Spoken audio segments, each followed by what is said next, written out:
But let's begin with the breaking news from overseas. A major development. It could be a turning point in the war. Germany is going to be sending advanced tanks to help Ukraine fight back against Russia.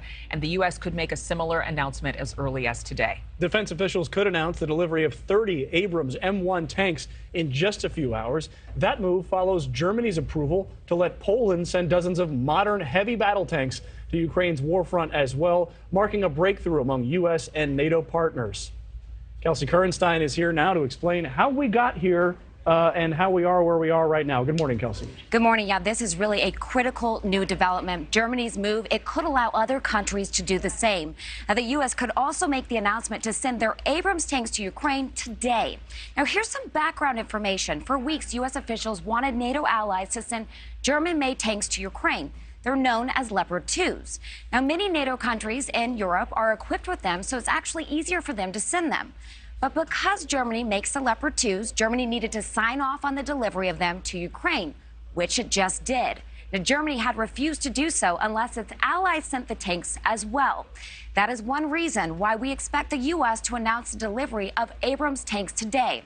Now, here's what's important to know about the American-made Abrams battle tanks.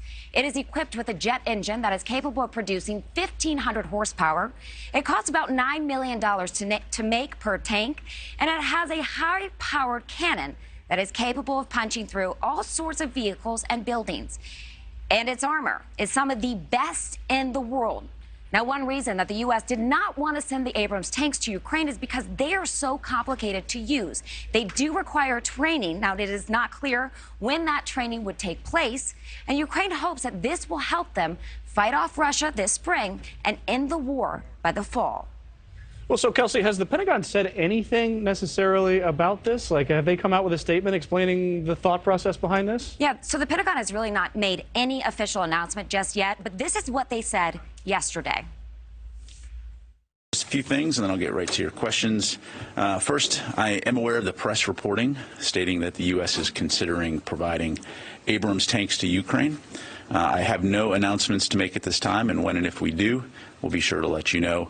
As always, we continue to remain in close contact with the Ukrainians and our international allies and partners on Ukraine's most pressing security assistance requirements to include their near, medium, and long-term needs.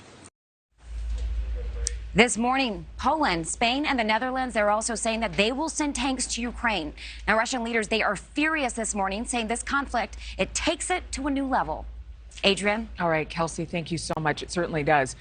Thank you for watching. Go to newsnationnow.com to find NewsNation on your television provider. And don't forget to click the red subscribe button below to get more of NewsNation's fact-driven, unbiased coverage.